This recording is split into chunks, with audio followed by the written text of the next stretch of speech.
Alright, this is part 2 of your BMT survival guide.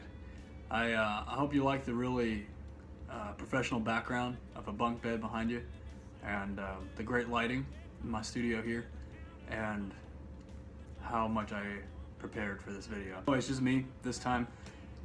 Things are pretty busy around here. I'm getting ready to PCS as well. So with this video and the last one, we're basically just giving you an overview. But I'll do like more specific tips for different things after this. So week 2 of basic training, we talked about getting your first patio break during week 2, and if you're in Alcatraz, the old dorms, that may also mean a payphone call home, if they still have the payphones. They always told us they're going to get rid of the payphones eventually, and that still hasn't happened. They told us that every week. Next week they might not be there anymore, but they were there every week. And I can honestly say I had about a solid 10 phone calls home throughout all of basic training, but we'll get to that, and I can do a whole separate segment on calling home. As you roll into week 3 of basic training, you get a lot more comfortable. The yelling kind of goes in one ear and out the other. Honestly, it's more of a surprise not to hear yelling than it is just to hear yelling by the time you reach about that point in basic training. 3rd week's also when you get your name tapes on your uniform. I think I mentioned that in the last one. That's a really good moment, because up until that point your ABUs have been blank on the front, and you get Air Force and your last name on your uniform, and it actually really makes you feel like an airman for a second. I mean, you pretty much are an airman, but the MTIs won't let you think that. They'll remind you of how you're basically the scum of all the earth every time that you wake up in the morning until you go to bed.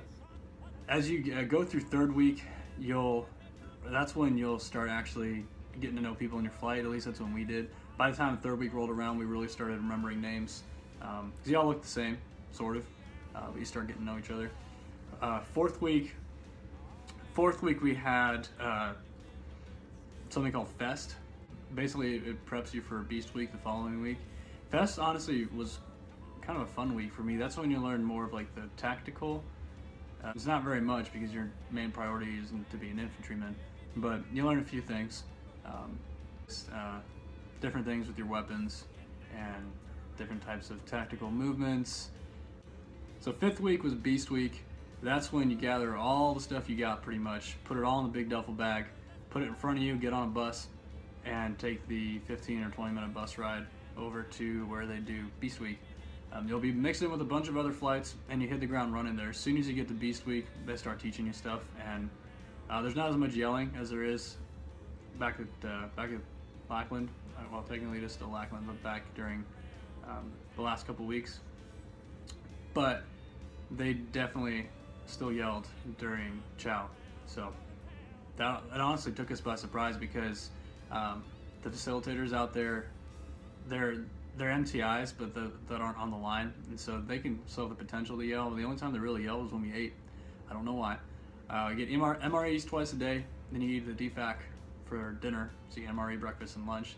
And that was the first time I actually felt like I was in the military, sitting there in the sand with a rifle over my shoulder, and actually basically you stack them before you eat. Sitting there in the dirt, eating MRE in the dirt, and it was like 105 every day. I was there in July. That was hot.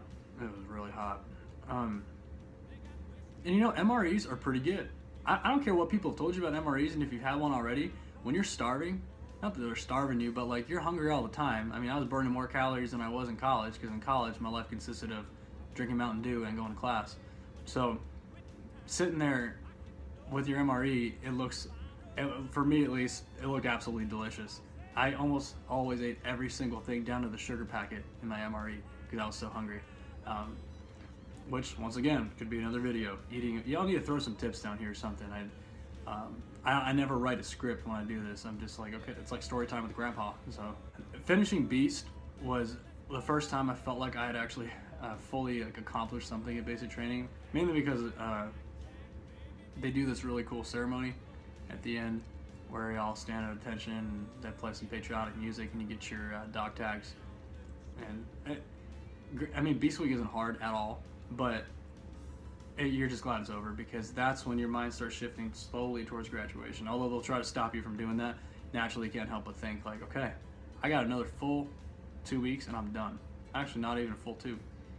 6th week was when we took the EOC end of course exam, which is a test on everything you've learned so far. and I think we had a weapons PC, progress check on taking apart your M16. 6 week, I remember at least for our flight, they pulled 341s really fast, like super fast. So like, don't do anything stupid, because you're held to a pretty high standard. It's also blues week, so you'll wear your blues. I think it was twice that week. You wore your blues, and that was another great feeling. I mean, nobody really likes wearing their blues usually. I'm sure there's somebody out there, but it felt really real when you wear your blues. Like, okay, there's an end to this little escapade here in basic training. But at the end of 6th week, comes 7th week. Believe it or not, 7 comes after 6. So that happened. So 7th week, Monday, I remember we took we picked up our flight photos 7th week. We got some more shots 7th week, which is another video. Thursday we had the coin ceremony. Friday we had the full graduation in blues. And then we had off on the weekend. Well, not off, but we had, town pass. And then just like that, we went to Airman's Week. 8th week was Airman's Week, and that's a video in itself. And that's pretty much it. So there's your overview of basic training. And I'm gonna make a video right after this, probably starting with just main tips about basic training, things that helped me, things that I wish I had done before I left. And we'll keep making videos from there. So thanks so much, guys.